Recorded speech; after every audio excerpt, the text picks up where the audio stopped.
ভারতীয় ফুটবল নিয়ে আজকে মারাত্মক বিতর্ক তৈরি হয়ে গেছে। বিতর্ক শুরু হয়েছে ইন্ডিয়ান সুপার লিগ নিয়ে। আদৌ কি ইন্ডিয়ান সুপার লিগ হবে, বা সমস্যাটা কোথায় ফ্র্যাঞ্চাইজি লিগের? এটা জানার জন্য আমাদের কিন্তু 2025-এ আটলে হবে না, যেতে হবে অনেকটা পিছনে, 15 বছর আগে। যদিও কিন্তু জানিয়ে রাখি, ব্যাপারটা কিন্তু আদালতের বিচারাধীন বিষয়। সম্প্রতি সুপ্রিম কোর্টে এই ব্যাপারটা উঠেছে, এফএসডিএল এর ব্যাপারটা, এবং সেখান দিয়ে ফেডারেশনকে বলা হয়েছে যে এই মুহূর্তে এফএসডিএল এর সঙ্গে কোনো রকম আলোচনা বর্তমান কমিটি যেন না করতে পারে। বিকজ এই যে বর্তমান কমিটি, সেটা কিন্তু একটা নির্বাচন যদিও হয়েছিল, কিন্তু কনস্টিটিউশন ওয়াইজ হয়নি। সো এটা একটা টেম্পোরারি কমিটি। সো টেম্পোরারি কমিটির কোনো রাইটস নেই এই মুহূর্তে এফএসডিএল এর সঙ্গে কোনো ব্যাপারে সিদ্ধান্ত নেওয়ার। জুলাই মাসে মোস্ট প্রবাবলি কনস্টিটিউশন বেরোবে আদালতের রায়, এবং তারপরেই হয়তো ভোটের নির্ঘণ্ট ঘোষণা হবে। ভোটের পর যে নতুন কমিটি নির্বাচিত, নতুন কনস্টিটিউশনের নতুন কমিটি আসবে, তারাই এফএসডিএল এর সঙ্গে আলোচনা করে ঠিক করবে ভবিষ্যৎ কোন পথে যাবে। কিন্তু তার আগে আপনাদের কিছু ঘটনা বলা জরুরি। যে গেল রব কেউ ইন্ডিয়ান সুপার লিগকে গালাগালি দেয়, কেউ বলে যে আরে এরাই সব শেষ করে দিল ভারতীয় ফুটবল।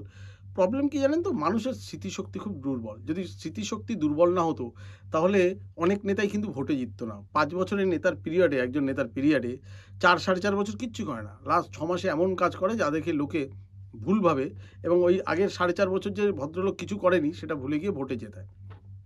সিমিলারলি আমি বলছি কি হয়েছিল ভারতীয় ফুটবলে, যখন আমাদের ন্যাশনাল লিগ চলছে বা আই লিগ চলছে, প্রিয়দা ন্যাশনাল লিগ শুরু করলেন। এটা যুগান্তকারী, পেশাদারিত্বের পথে প্রথম পদক্ষেপ, যুগান্তকারী। কিন্তু তখন এরকম ফিক্সড কোনো ভারতীয় ফুটবলের স্পন্সর ছিল না, যে আমরা জানতাম যে ভারতীয় ফুটবলের স্পন্সর এবং ইয়ারলি এত টাকা ভারতীয় ফুটবল ফেডারেশন পাবে। প্রিয়দা তার ব্যক্তিগত ক্যারিশমায়, তার রাজনৈতিক ক্ষমতায় প্রতি বছর এই ন্যাশনাল লিগে স্পন্সর জোগাড় করতেন।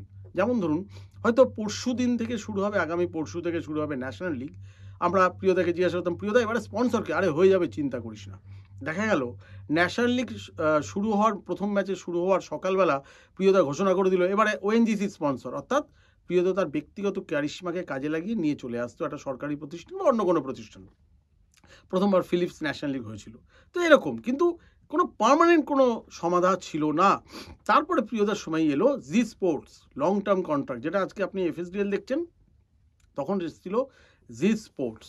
এরা ভাবলো যে পুরো আই লিগের সত্যটা নিয়ে নিল, এবং এরা ঠিক করলো আই লিগের ম্যাচেস দেখাবে। প্রথম কয়েক বছর দেখালো, কিন্তু শেষ দিকে এসে এরা না দিচ্ছিল টাকা, এবং কোনো রকম ম্যাচ দেখানো তো কোনো রকম আগ্রহ ছিল না। আমি আবার বলছি, যারা সেই সময় আই লিগের শেষ দিকে ছিলেন, তারা একটু মনে করার চেষ্টা করুন। রেগুলার এই নিয়ে ক্লাবগুলোর ঝামেলা হতো ফেডারেশনের সঙ্গে, যে আমাদের ম্যাচ দেখাতে হবে, আমাদের ম্যাচ দেখাতে হবে। কেন ম্যাচ দেখানো হয় না? ম্যাচ না দেখালে আমরা বিজ্ঞাপন তুলতে পারি না। তার মানে জেনে নিতে হবে, তখন ফেডারেশনে ছিলেন কুশল দাস সেক্রেটারি, তখন একটা কথা বলতেন যে জি মনে করে না যে আই লিগটা একটা সেলেবল প্রোডাক্ট, কিন্তু তারা ধরে বসেছিল। জি এর বক্তব্য ছিল যে আমি ম্যাচটা দেখাবো যদি ম্যাচটা নৈশালোকে হয়, কারণ আমার প্রাইম টাইমে আমি ম্যাচ দেখাবো রাত্রিবেলা, আমি বিকেলবেলা দেখাতে পারি না। বিকেলবেলা আমার অনেক অনুষ্ঠান আছে যেগুলো আমার জিতে চলে, যে সেগুলোকে আমি কাটিয়ে ফুটবলকে দেখাতে পারি না। ফুটবল আমার সেলেবল প্রোডাক্ট নয়। কিন্তু দুর্ভাগ্যের বিষয়, যুবভারতী বা 2-1টা স্টেডিয়াম ছাড়া ভারতীয় ফুটবলে নৈশালোকে ম্যাচ করার কোনো স্টেডিয়ামই ছিল না, যার ফলে জিও ম্যাচ দেখাতো না। সো জি ধরে আছে, টাকাও পুরো দিচ্ছে না, অথচ ম্যাচও দেখাচ্ছে না। তখন প্রায় একদম শিরে সংক্রান্তি। তখন প্রফুল্ল প্যাটেল হচ্ছেন প্রেসিডেন্ট, কারণ প্রিয়দা সেই সময় কোমায় রয়েছেন, হসপিটালে শুয়ে, তিনি কথাও বলতে পারছেন না, তার কোনো জ্ঞানও নেই। সো প্রফুল্ল প্যাটেল তখন নির্বাচিত সভাপতি হয়েছেন, যার ফলে জি নিয়ে তখন কিন্তু খুব একটা মানে টালমাটাল অবস্থা ছিল। এই সময় রিলায়েন্সের সঙ্গে কথা শুরু হয়ে যায় প্রফুল্ল প্যাটেলের, যে একটা ফ্র্যাঞ্চাইজি লিগ নিয়ে। ঠিক সিমিলার সময়ে বাইচুং ভুটিয়া এবং জন আব্রাম একত্রে মিলিত হয়ে প্রফুল্ল প্যাটেলের দিল্লির বাড়িতে গিয়ে দেখা করেন। দেখা করে দুজনে মিলে একটা প্রস্তাব দেন যে আমরা একটা ফ্র্যাঞ্চাইজি লিগ করব। কীরকম? যেভাবে আমেরিকার মেজর সকার লিগ হয়, যেরকমভাবে অস্ট্রেলিয়ান এ লিগ চলে, সেরকমভাবে, দুটোই তো ফ্র্যাঞ্চাইজি লিগ। প্রফুল্ল প্যাটেল বাইচুংকে বলেন যে already he has got a offer from Reliance এই ফ্র্যাঞ্চাইজি লিগ নিয়ে। সো ও সম্ভবত রিলায়েন্সের আম্বানিদের সঙ্গেই যাবে। বাইচুংকে পরামর্শ দেওয়া যায়, সে চাইলে প্রফুল্ল বলতে পারে রিলায়েন্সকে বাইচুংকে সঙ্গে নিতে। বাইচুং বলেছে না, হয় আমি ওনার হব, না হব না। তো বাইচুং অ্যান্ড জন আব্রাম পিছিয়ে আসে এটা দিয়ে। জন ঠিক করে যে মালিকানা নেবে, এবং সেই সময় বাইচুংকে ধোনি ডেকেছিল। আমি বাইচুংয়ের সঙ্গে গিয়েছিলাম এম এস ধোনির বাড়ি রাঁচিতে। ধোনি তখন কলকাতা টিম নিতে চেয়েছিল। বাইচুং বলে যে না, ওই সময়টা ঠিক ছিল যে শাহরুখ খান নেবে। সৌরভ কী করে এলো সেটা পরের ঘটনা, কিন্তু ওই সময় ঠিক ছিল শাহরুখ কলকাতা নেবে। তো বাইচুং ধোনিকে বলে যে দেখো, তোমার হবে না লাভ, কারণ ওটা অলরেডি শাহরুখ নিয়ে বসে আছে। কারণ প্রফুল্ল প্যাটেলের মেয়ে পূর্ণা প্যাটেল তখন ধোনিকে রিকোয়েস্ট করেছিল একটা টিম নেওয়ার জন্য। প্রথম বছর এলো কে? আইএমজি রিলায়েন্স, এফএসডিএল নাম ছিল না, তিনজন ছিল partner, IMG, Reliance and star. Star কিন্তু ব্রডকাস্টিং পার্টনার হিসেবে না, কোম্পানির অংশীদারিত্ব ছিল স্টারের কাছে। আইএমজি আমেরিকান কোম্পানি, বিখ্যাত ব্র্যান্ড স্পোর্টস কোম্পানি যারা এই সমস্ত টুর্নামেন্টগুলো অ্যারেঞ্জ করে। সো ওদের ক্ষেত্রে এরকম একটা পেশাদার লিগ শুরু করতে গেলে, ফ্র্যাঞ্চাইজি লিগ, আইএমজিকে নেওয়া ছাড়া কোনো উপায় ছিল না রিলায়েন্সের। ওদের প্রথম বছর কী লক্ষ্য ছিল? যে ভারতীয় ফুটবলটা কোনো সেলেবেল প্রোডাক্ট না, সো এটাকে সেলেবেল করতে গেলে হবে।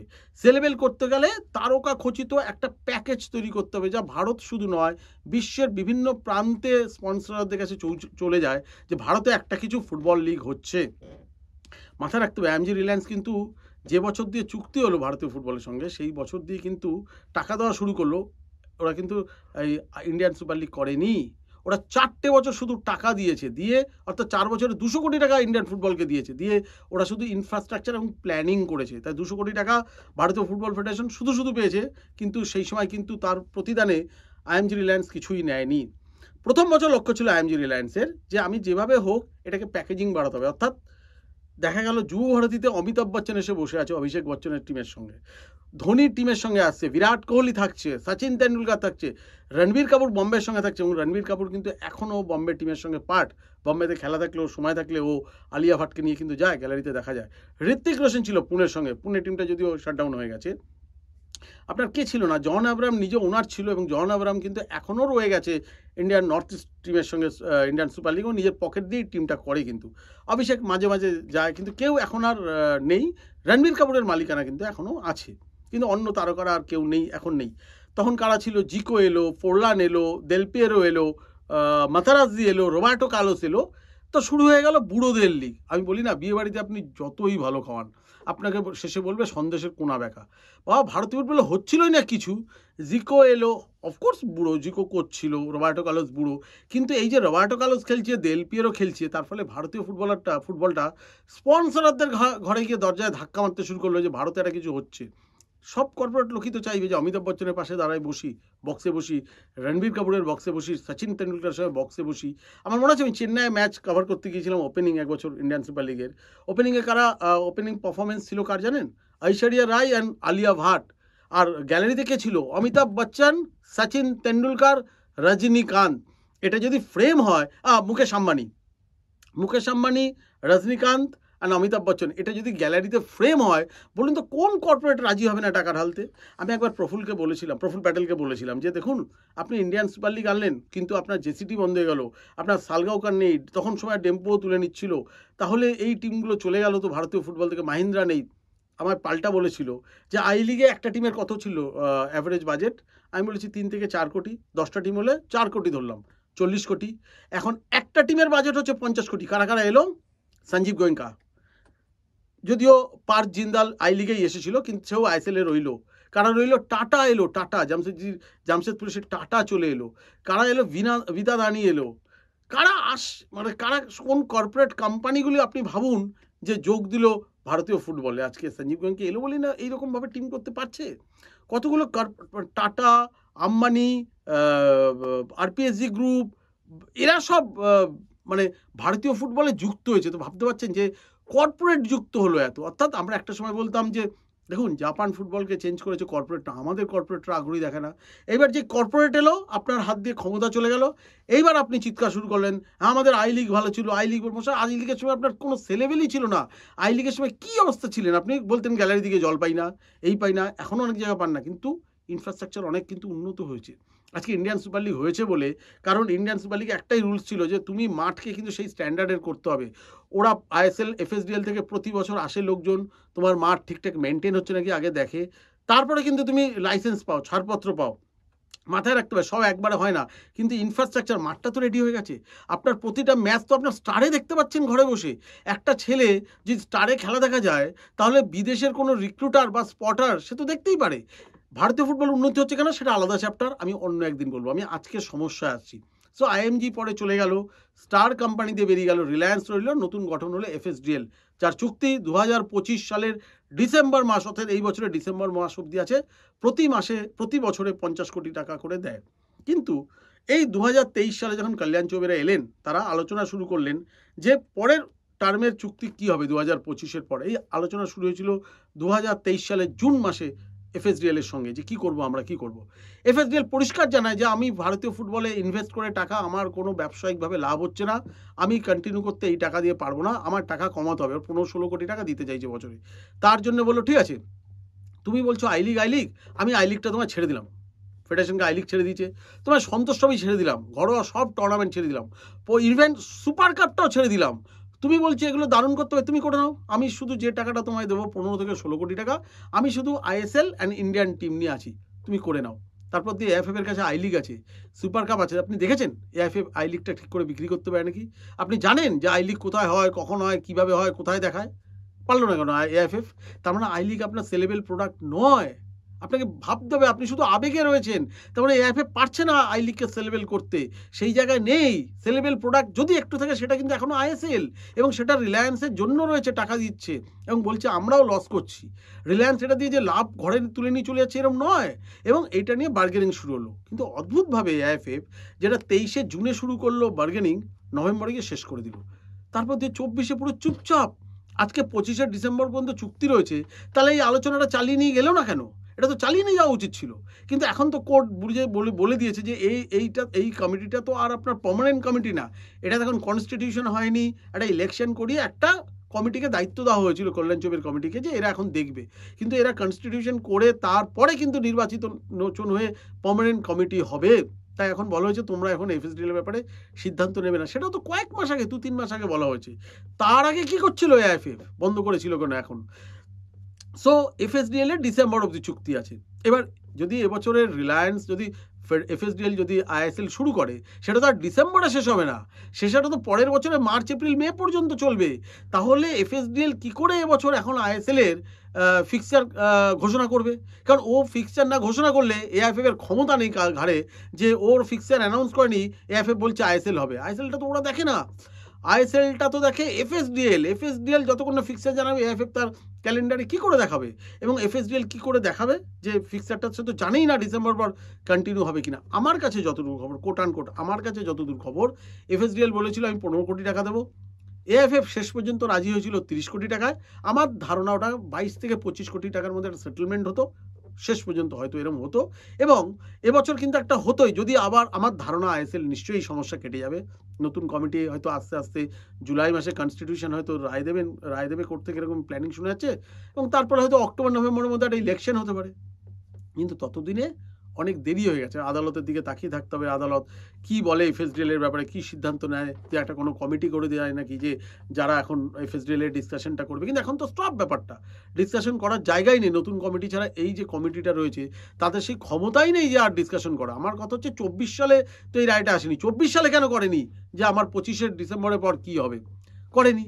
তো এফএসডিএল এবার যে টাকাটা, এই যে গত ওদের 50 কোটি টাকা 4টি ইনস্টলমেন্টে দেয়, জানুয়ারি, এপ্রিল, অগাস্ট অ্যান্ড ডিসেম্বর। এপ্রিলের যে 12.5 কোটি টাকার যে কিস্তিটা দেয়নি এফএসডিএল, কারণ দেয়নি যে ও জানেই না যে এফএসডিএলকে নিয়ে কী করবে। সো আমি টাকাটা দেবো কেন, তুমি কি করছো? তারপরে কিন্তু কিস্তি আসার কথা অগাস্টে, এটাও যদি না দেয় এফএফ তো ভাড়ে মা ভবানি, পয়সাই নেই, কি করবে আমি জানি না, কি করে আই লিগ চালাবে বা অন্য কিছু চালাবে। সো ভারতীয় ফুটবলটা কিন্তু মারাত্মক অন্ধকার জায়গায় রয়েছে। এফএসডিএল জানে না যে আমি 25শে ডিসেম্বরের পর থাকবো কি না, তাহলে আইএসএলটা হবে কি করে? এটা যদি সেপ্টেম্বর থেকে ডিসেম্বরের মধ্যে কি আইএসএল শেষ হবে না তো। তাহলে এক হতে পারে যে আমি এবার ছোট করে একটা সিঙ্গেল লেগে করলাম আইএসএল, এটা একটা হতে পারে, কিন্তু সেরকম অবধি এখনও কোনো প্ল্যানিং নেই।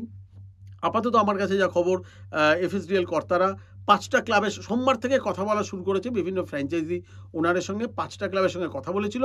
আজকে বেঙ্গালুরু এফসির সঙ্গে ওরা মিটিং করেছে, ইস্টবেঙ্গল ক্লাবের সঙ্গে কিন্তু এখনও কোনো মিটিং করেনি।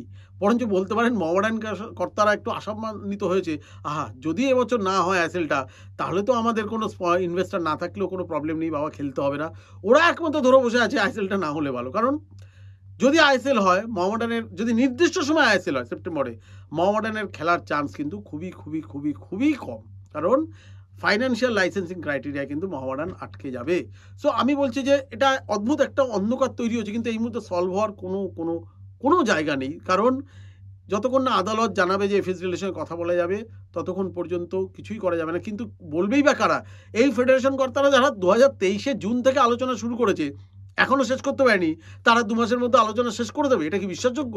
যোগ্য না। সুতরাং যতক্ষণ না নতুন তাড়াতাড়ি ইলেকশন হয়ে নতুন কমিটি আসছে, সত্যিই বলা যাচ্ছে না যে এফএসডিএল এর সঙ্গে ভারতীয় ফুটবলের কী সম্পর্ক হবে। আবার একটা দেখুন, এএফএফ কর্তারা হাতে কি একটা অপশন আছে যে আমার রিলায়েন্স ছাড়া অন্য কোনো আমার অপশন রেডি? রিলায়েন্স নেই তো এটা রেডি, চলো বস তুমি থাকবে না, আমি নতুন কাউকে নিয়ে আসছি। আজ পর্যন্ত হাজির করতে পারেনি। দায়িত্ব নিয়ে বড় বড় কথা বলেছিল, আমি এই করে দেবো, ওই করে দেবো, এ আছে ও আছে, কাউকে হাজির করতে পারেনি। যে রিলায়েন্স যদি কাল বলে 5 টাকা দেবো, ওই 5 টাকাই পাবে, কারণ হাতে একটাও কোনো বিকল্প কোনো ইনভেস্টার বা স্পন্সর বা টাকা দেওয়ার লোক নেই। দ্বিতীয় কথা, এতদিন থেকে 23 থেকে আই লিগের সত্যি সত্যি আমাদের মার্কেটে আমাদের মূল্য কি এএফএফ সেটা নির্ধারণ করেছে না জানাতে পেরেছে? জানাতে পারেনি। আমাদের আইএসএল এর সঠিক সত্যি আমাদের মার্কেট ভ্যালু কত আমরা জানি না, যে কারণে এফএসডিএল যে টাকা বলছে সে টাকাতে বার্গেনিং করে একটা রাজি হওয়ার জায়গায় যেতেই হবে। কারণ নাহলে আমার কাছে তো প্রুফ নেই কিছু, আমার কাছে মার্কেট সার্ভে নেই যে দেখুন আমার ইন্ডিয়ান ফুটবলে এত টাকা, সার্ভেতে বোঝা যায় যে আমার মার্কেট ভ্যালু এত, আপনি এটা ভুল বলছেন।